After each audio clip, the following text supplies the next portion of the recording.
host, Sam. I reached the top. The title, impressive. The salary, decent. The respect, limited. And yet, I felt empty, because no one told me. The ladder I climbed was leaning on the wrong wall. A man gives promotions, but God gives favor. In your 20s, they hand you a script. Get a degree. Land a job with a big name. Climb fast. Make money. Post about it. It's not just ambition, it's survival.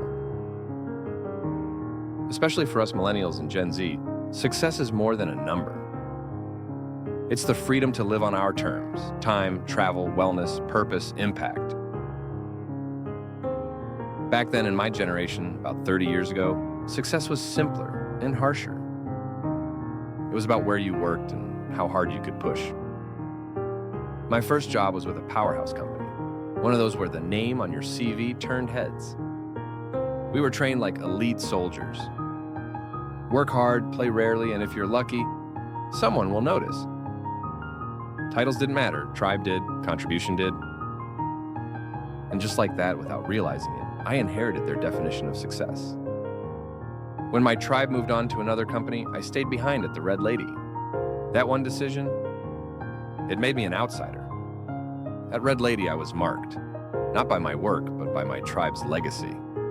I chose to stand alone, and in doing so, I lost favor. But God gave me a gift, a mentor called TH. He mentored me, taught me the ropes of being a business analyst. For a while, things were stable, purposeful, until he left. And I was left dealing with a department head I clashed with constantly.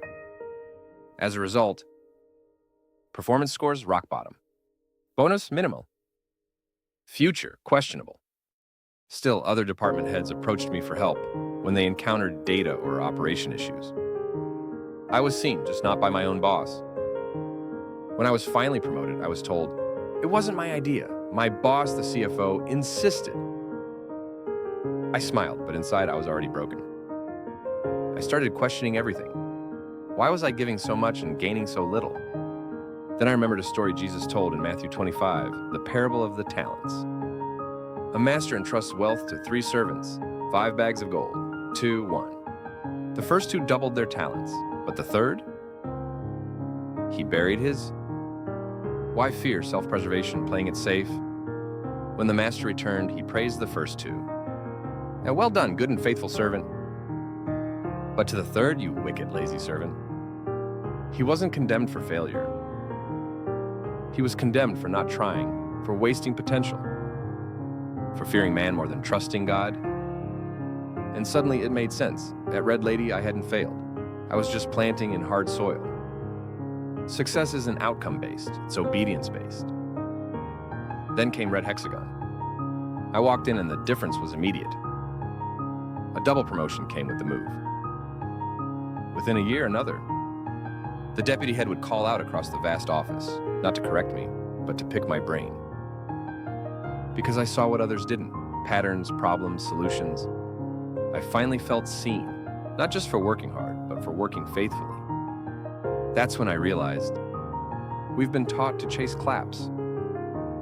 But claps fade, titles expire, bonuses vanish. God's kingdom, it runs on a different economy. Colossians 3:23-24 says, whatever you do, work at it with all your heart, as working for the Lord, not for human masters. It is the Lord Christ you are serving. When we serve man, we burn out. When we serve God, we burn bright. Your reward may not be on your payslip, but it's written in heaven. One day when this life fades, God won't ask for your LinkedIn. He'll ask, were you faithful? Did you use what I gave you? Did you obey even when no one was watching? So here's a challenge. Ask yourself, is my definition of success still borrowed from the world? Do I measure worth by income or impact? Am I bearing my talent out of fear? Am I chasing applause or obedience? Because you don't need to be rich to be faithful. You don't need to be famous to be fruitful. But you do need to be obedient. We all want to climb, we all want to matter. But make sure your ladder leans on God's wall, not the world's. As for me, I still want success, but now success is this: to hear God say, "Well done, good and faithful servant." If this spoke to you, don't keep it to yourself. Subscribe to A Revolving Door and share this video with someone chasing titles but losing peace. Because it's time we redefine success, not by the spotlight, but by faithful obedience in the unseen. Though